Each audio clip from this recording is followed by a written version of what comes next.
God, other people are the worst. They're like, it's so ridiculous. We have to pretend like we care about other people, for the Soros money.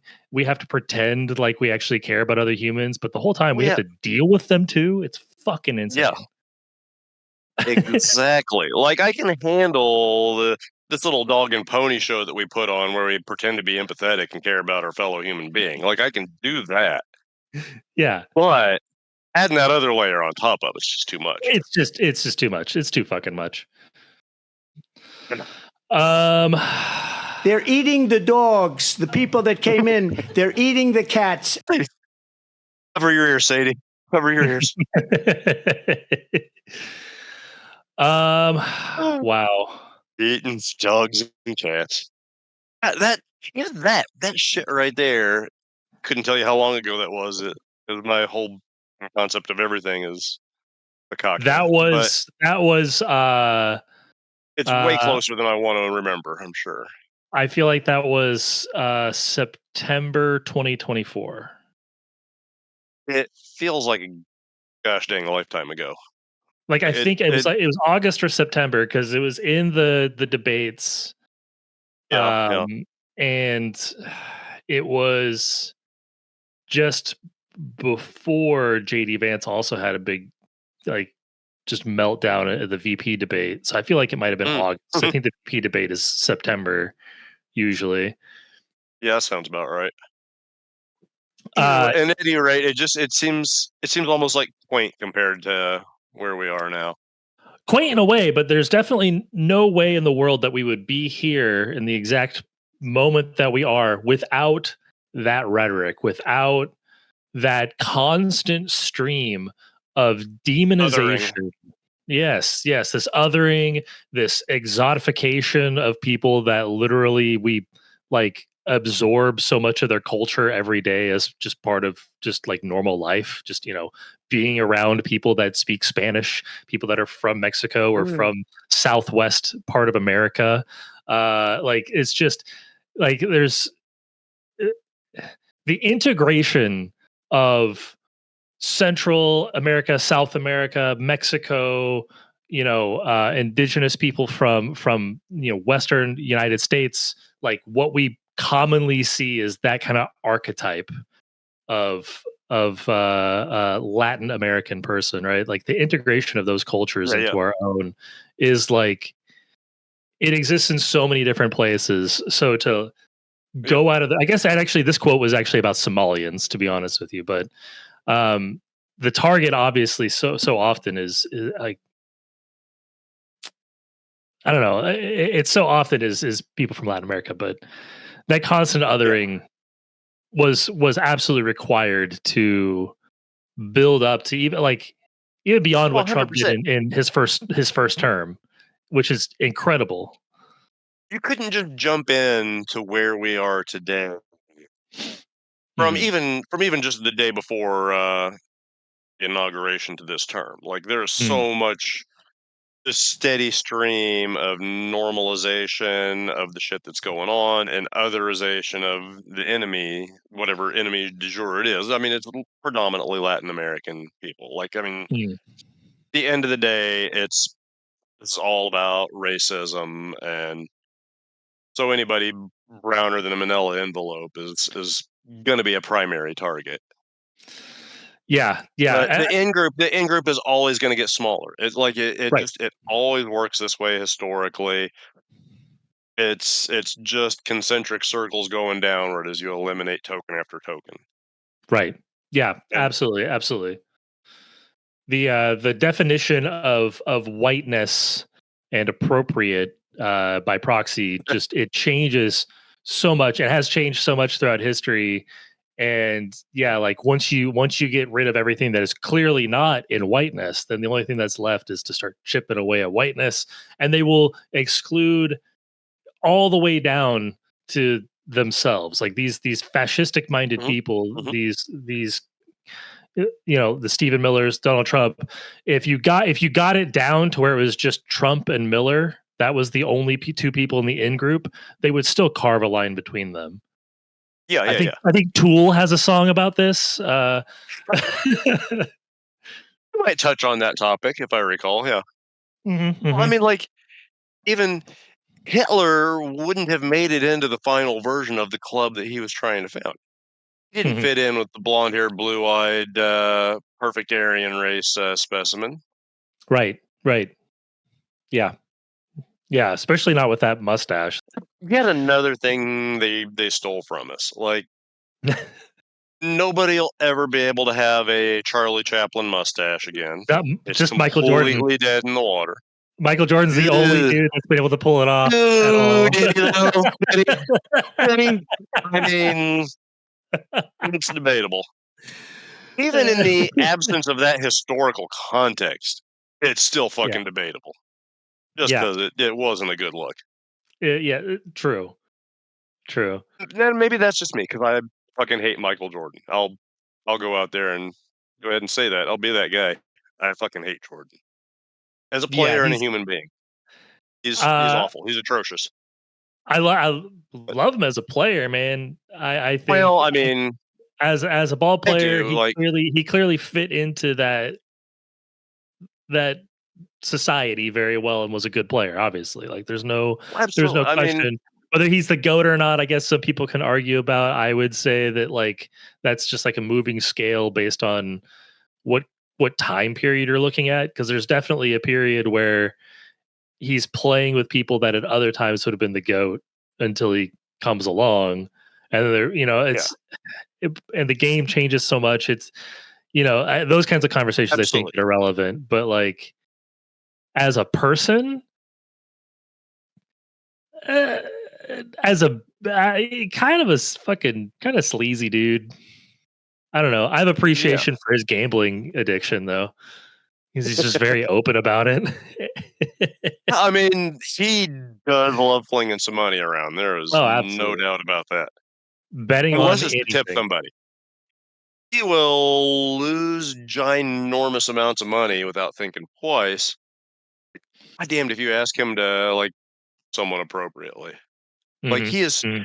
the fact that it's so well known that like he is just an enormous cheapskate when it comes to that kind of shit. Like Yeah. everybody from Wayne Gretzky to Charles Barkley, anybody that spent significant amounts of time with him has told stories about how you have to fucking pry the wallet out of the guy's hand to get him to pay for anything. Like Yeah. whatever. Anyway, Yeah. Uh, that devolved real quick there. it did. That's all right. But, so we're kinda maybe going a little bit out of order in the way that I was gonna, approach some stuff today, but, we're talking about what came before Trump, what precipitated, the events that happened today, and, similar to those that happened earlier, like 2 weeks ago, 2.5 weeks ago, that we'll get into later, but, um, with another person being killed by, maybe not ICE, maybe Customs and Border Patrol, but whatever. Same Potato, potato. same difference basically. But before before Trump, one thing I keep seeing a lot online, like this common comment that I'll see on Reddit, on YouTube. I'll hear it. You've heard it on Fox News. I know Jesse Waters has mentioned this before, but I'm really sick and tired of fucking hearing people say that nobody protested deportations and illegal immigrants dying at the hands of ICE or whatever under Barack Obama or under Biden. And this historical revision bullshit is just, I'm so fucking tired of these people that like act like they're the arbiters of some great truth, and yet they can't Yeah. even fucking Google search were there protests about deportations during Obama's term. Was the one of, if not maybe the biggest criticism of the Obama administration from the left, from his own side. Like Hmm. Hmm. I was there. That was one of the things about the Obama administration that I was very, very critical of at the time. Hmm. Because they're seemingly, at the time at least, seemingly heavy handed approach to immigration. And I mean, a lot of that, it could be argued that it was the fact that he just had to walk this fine line, and I mean, a lot's been made of that one way or the other. Like, and Right. Right. so I mean, you give know, as much if we credence had a to that as you will, but if we lived in a we lived in a world where we had a Democratic Party that wasn't afraid of its own fucking shadow, this whole narrative of Obama had to take it easy because he was the first black president wouldn't have meant shit, because he would just go about his agenda at full force like every other fucking president does. and everyone on his side, his political side, would have rallied around him when Would have rallied. appropriate. Like, he wouldn't have had to fight that fight alone. Right.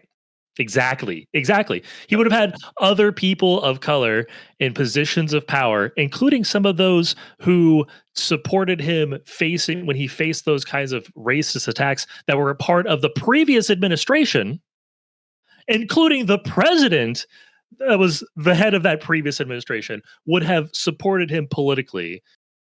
Like, because GW GW is so much like Trump in that he's kind of like, you can kind of get him to do whatever the fuck you want to, and he's not gonna be putting a whole lot of thought into it. He'll just kind of roll with it. But he was not like this like belligerent kind of violently evil. He was just like the same kind of corporate bullshit, born, old money evil that we've seen forever. He was Yeah, buddies with Obama. They were friends. There's no yeah. like. He's still very friendly with Michelle when they're together. Like, they've honestly Mhm, got an mhm. odd little bond, which is Yeah. somehow kind of endearing. Like, it's weirdly sort of disarming. Uh, but but Obama having to walk some line, I would definitely push against. The Democratic Party wanted to be a part of record-breaking deportations, and that's how Obama earned his nickname, the Deporter in Chief. Literally was called the Deporter in Chief with mhm, record-breaking deportations. yeah, I mean, we were deporting people at a faster rate during the previous administration. Mhm, I mean, we were just doing it with a legal process. But mhm. I mean, like, they it's not like we're doing this out of efficacy. None of the approaches, the tactics that they're taking right now, none of it is about efficacy. None of it is about more efficiently removing people that they want removed. Right, Like, 100%. there are Yes. way, way better ways that they could be going about it if that was the name of the game. Mhm. And the fact that that is not the name of the game should tell you everything you need to know about what the actual game is. Like, Yes. the fact that does not seem to be the actual driving factor. Like, there's To another to driving factor here, guys. to distill it to a phrase that's been used maybe often enough to just almost be cliche at this point, but I honestly don't think it's sunken into a lot of people. The cruelty is the point. The brutality is the purpose. Deportations are the cover, because they're not even, so many of these people aren't even getting deported. 80% of the people that are currently detained don't even have criminal fucking charges. Yeah, Like, we've got people that yeah, there's no, they've got no criminal records, they've got, you know, they're part of, potentially a part of a legal migration process, or maybe they've committed the civil infraction of crossing the yeah, border illegally, maybe, and that's it. No criminal records for 80% of people that are detained, and we're talking yeah, about hundreds of thousands of people detained that are not being deported, they're just being held. So yeah. deportation is clearly not even the fucking goal. It's snatching people up off the street. It's terrorizing communities. It's terrorizing Terrorizing these communities. people. Yeah. It's just like which one of Nixon's henchmen was it that was that really kind of famously talked about this in interviews after the administration? Like, admitted that these things that we were doing, we weren't fighting this war on drugs because we cared about drugs one way or another. This was our way to demonize these communities. This was our way to like pin this on the black community, to pin this on the, and to more importantly, to get our foot in the door and to infiltrate these communities. And Mhm. it's I feel like there's kind of a parallel in that like the action and the actual motivation for it are separate. Right. Yeah. It was. I think it's Richard Haldeman, I Nixon's think. domestic policy chief, John Ehrlichman. Ehrlichman, yeah. Yeah. See, 1994 interview. Ehrlichman said, "You want to know what this is all? What this was all really about? The Nixon campaign in 1968 and the Nixon White House after that had two enemies: the anti-war left and black people. You understand what I'm saying? Yep. We knew we couldn't make it illegal to be either against the war or black, but by getting the public to associate the hippies with marijuana and blacks with heroin and then criminalizing both heavily, we could disrupt those communities. We could arrest their leaders, raid their homes, break up their meetings, and vilify them night after night on the evening news. Did we know that we were lying about the drugs? Of course we did. Every bit of that is exactly fucking parallel to where we are. Yeah. Yeah. Like it's It's that all well, about disrupting these communities and mhm. neutering your enemy. From, like they can't fight back if they're fighting for their own survival. They can't fight against your agenda if they're fighting for their own survival. They can't fight for any other causes if their only fight is literally survival at this point. Mhm. Mhm.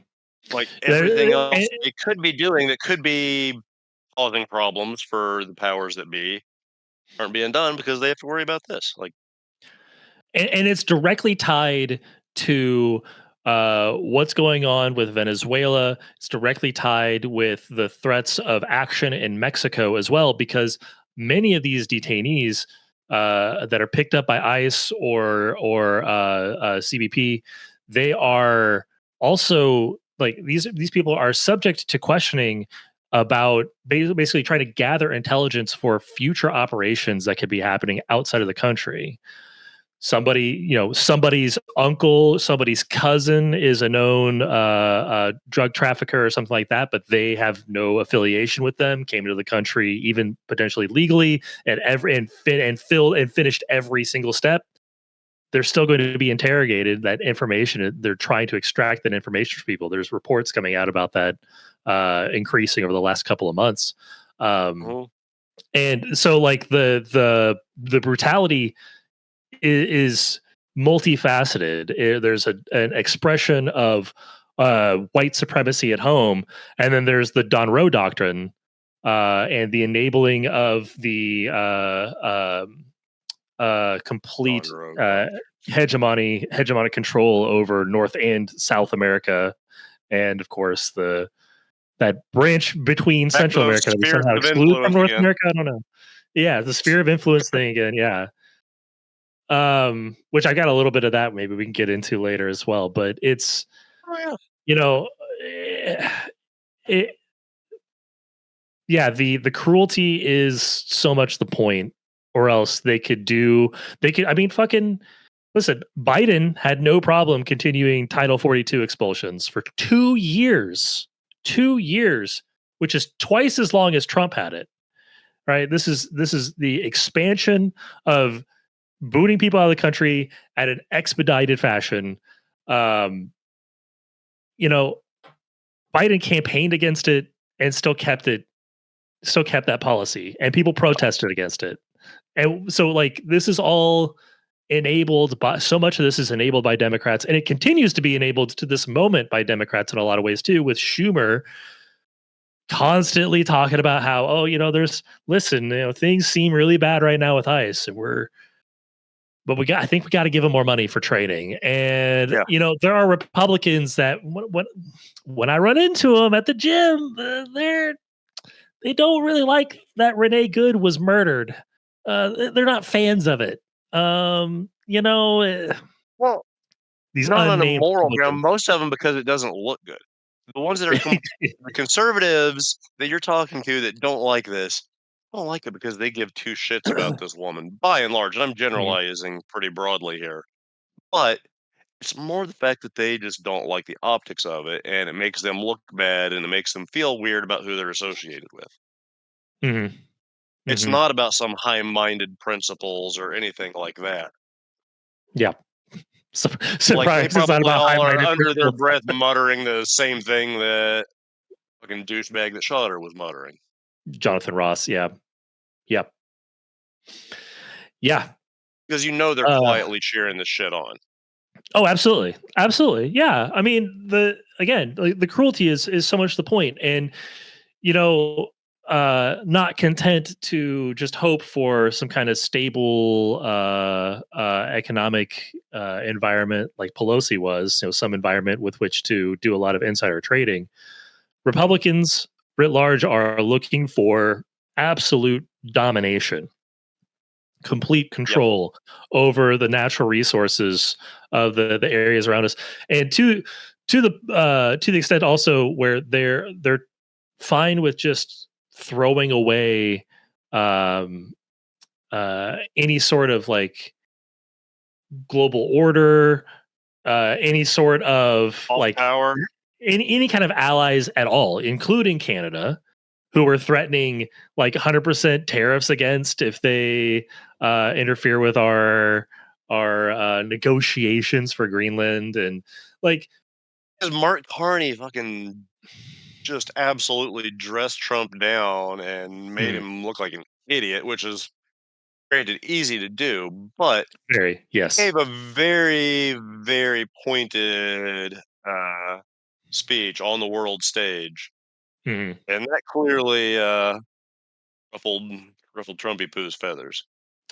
Oh yeah, oh yeah, and yeah, like I don't know, the thread between this activity, the thread between this activity here and the desire for brutality to basically and domination to control our global presence. I mean, it, I can't. I honestly can't get into the mindset at all. I can't empathize with a perspective that doesn't see this as directly comparable to Hitler. Like I can't like Yeah. like we're browbeat constantly about making these comparisons, but how the fuck do you not How do you make these not make that comparisons? comparison? One, and I kind of want to. That brought me to something that I've been wanting to talk about a little bit. Been kind of on the front of my mind. It's this notion that like you can't push back against this in any way until it reaches that threshold. Like the bare minimum for us to be allowed to be critical, to make these comparisons, is when we're at already like that level. Like Hmm. we can't say this because the report is always like, well, no, we're not putting people in chambers. We're not doing this. We're not doing that. One, neither was Germany in 1939, but also I don't want the standard that we're being judged. I don't want that to be the standard that we're being judged at. I think Right. we can I think we can aim for a little bit higher than being not Nazis. I think We we can can do set better the than just bar a little bit higher than not killing Jews on the daily. Like, why is that the baseline? It seems like rhetorically, at least, that is the baseline. If you're not doing the peak Nazi shit, you can't call us that at all, or you can't make these comparisons. Like, it's listen.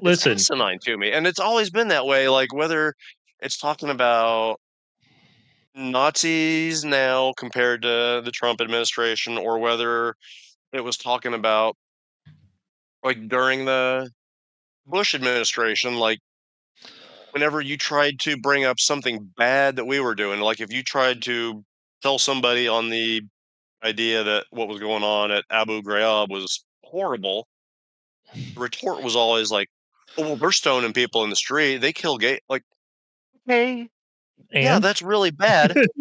But is your only goal to be one notch better than that? As long as you're yeah, one notch better than this thing, that's good enough for you? I think we could be a few notches better than that. Like, yeah. Listen. Uh, you want to kill millions of Jews? All right, I'm cool with that. You want to kill a bunch of gay people? Fine. You want to kill a bunch of communists? Okay. But gypsies, I don't know. That's a step too far. yep, I yep, wouldn't stoop that low. exactly. It's absurd. Absolutely. You want to kill millions of people? Okay, but a social Fine. youth health program? I don't know about that. That's a little much for me. Yeah. Yeah, just where we draw these lines rhetorically is always just seemed ridiculous to me. Yeah, no, I agree. I agree. And it's it's obscene that people can't yeah, like you said, people can't criticize this stuff. And it reminds me actually of two things. One, that's Jon Stewart is one of those people that was saying, well, we can't call this fascism. We can't call this fascism because he's not doing XY. He's not literally a member of the fascist movement in Italy. Like it's like he's not like Yeah. there's that separation. And also just recently, earlier this week, I don't know if you're familiar with the Young Turks, which Mhm. is an ostensibly left uh, uh, internet news network. Is, Uh, Cynic, Cenk, Edgar or Cenk. whatever still But no, anywho. his longtime co-host, actually, Cenk's longtime co-host of the Young Turks, Anna Kasparian, is also another one of Mhm. those people that was saying, "Well, I mean, can we call this fascism? Like, I don't know if it's reasonable to call it fascism." And literally earlier this week is apologizing for that because it's like, oh, this is fascism. It's like, yeah, no shit. Just because we saw fascism 50 miles away, like it doesn't mean it wasn't fascism there. You know what I mean? It Yeah. doesn't have to be 5 miles away or right in front of your fucking face. And when you see it on the campaign trail, when you hear the guy talking about global domination and subjugation of people based on their appearance, based on their accent, based on where their family came from, you can call that what it is when it's not in power and killing people. Yeah. Yeah. Yeah, it's like if you don't meet all 14 of those defining characteristics of fascism that, oh, what's his name? Enrico John Umberto's Stewart Umberto Umberto, Eco? yeah. Umberto. Umberto Eco, thank you. Yeah, my Yeah. dyslexia was getting the better of me and just wouldn't let that come out of my brain. It's But good. the upshot of it is that, like, according to Anna or John Stewart, we're not allowed to call this fascism until it checks every one of those boxes and dots every I and dot. No, guys, we can see it's becoming that once it's systematically moving through steps about 1 through 7. You don't have to wait for it to get to 14 to start pointing out that something might be fishy. Well, and also like, okay, so let's say there's some legitimate gripe about calling it fascism. All right. Is it really that much better Sure. to describe it as a brutally violent racist dictatorship? Is that better somehow than fascism? Because it sounds like Exactly. these two things both fucking suck. Yeah, and that's kinda what I was getting at with the Nazi comparison too. Even if you can't call it Nazism, which technically you can't no matter what they do unless we literally completely reappropriate the German Nazi party and move it over here. You're Mm, not gonna be able to call it that because that was a specific thing to that time and place and country and history. mhm, No matter what we do, it's not gonna be Nazism because we're not Nazis because that's not the political system that we're in. right. So, like, you're never gonna be able to make that direct comparison and literally call them that because they're not that. But the fact that they're not Nazis doesn't make them not disgusting and evil. Pol Pot Yeah. wasn't a Nazi either, but it wasn't fucking good. It wasn't Neither was good. He Mao wasn't or good. any of that shit. Yeah, it was Maoist. No, like Yeah, it's yeah. just Imperial asinine. Japan. Imperial Japan. I mean, listen. Say what you will about invading China and wholesale slaughtering villages. At least they weren't Nazis. At least they weren't Nazis. Like what? It's so yeah. Like it's absolutely Just absurd that that like whole notion. it's absurd that we apparently can't recognize that there are actually a multitude of flavors. Like it's like a fucking Baskin Robbins of evil that you can look at when you glance at the world at any given point in time throughout all of human history. Pick a fucking flavor. They all fucking suck. Yeah, We should yeah. endeavor to rid ourselves of all of those ideologies and judge ourselves, you know, yeah, by at least a slightly higher standard than the bar that's buried under the fucking ground. Wouldn't that be nice? Wouldn't that be nice? Yeah, like very very well put. Like I would like to be able to judge us by a bar that's not currently in hell. I Well, think we can do a little better.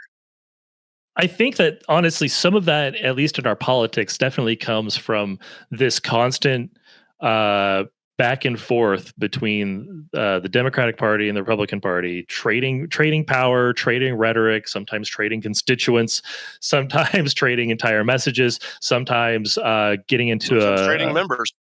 sometimes having a stroke and trading ideologies. Like this interplay between these two parties that largely exist in opposition just by comparison to each other, not by aspirations. Yeah. Yeah. I was kind of making that point when I was talking with the missus earlier. Like that's where these two things are flip sides of the same fucking coin. Mhm. Like, yeah, there are superficial differences between the two. And yes, you nominally have two distinct parties. But at the end of the day, when you boil it all down, they're really not that different. And it's Mhm. very much just the George Carlin quote. It's a it's a big club. It's one big club, and you ain't in it. Mhm. Democrats, Republicans, they might fight themselves on some issues, but at the end of the day, they're all on the same team, and it's the same team that's keeping them up there and us down here. Mhm. The whole it's it's a Listen, class war, Marjorie not an Taylor gender Greene is war. not a big Marjorie Taylor Greene's not a big fan of the Epstein files and Trump's place in them, but I haven't heard a peep about the violent deportation policy. For an example, right? Like even infighting in their own party that even comes from what seems like a obvious slam dunk moral like position that's like just so clear. It doesn't actually divide these people on other parts of their goal that are in a lot of ways just as heinous. I mean, they're both such evil activities that they belie any sort of like actual comparison between the two. Again, these things both fucking suck. Marjorie Taylor Greene, Chuck Schumer, it doesn't matter which party they're a part of. Clearly they're okay with some of this shit. Clearly they're okay with some of this shit and they're happy enough going along with those victories that come at the cost of the economic security of the middle class, at the security of their own like life and freedom of people that are not white in this country, right? They're totally fine with sacrificing some evils, right? They'll be Yeah, fine with yeah, some evils if as long as they yeah. get their pet evils in there as well. Mhm. Yeah. Yeah, like, at the end of the day, to me, it's not about the Republicans versus the Democrat, it's the proletariat versus the bourgeoisie. Like Mm-hmm. that's the real division. The other Mhm. divisions are just window dressing. Yeah, agreed, 100%. Yeah.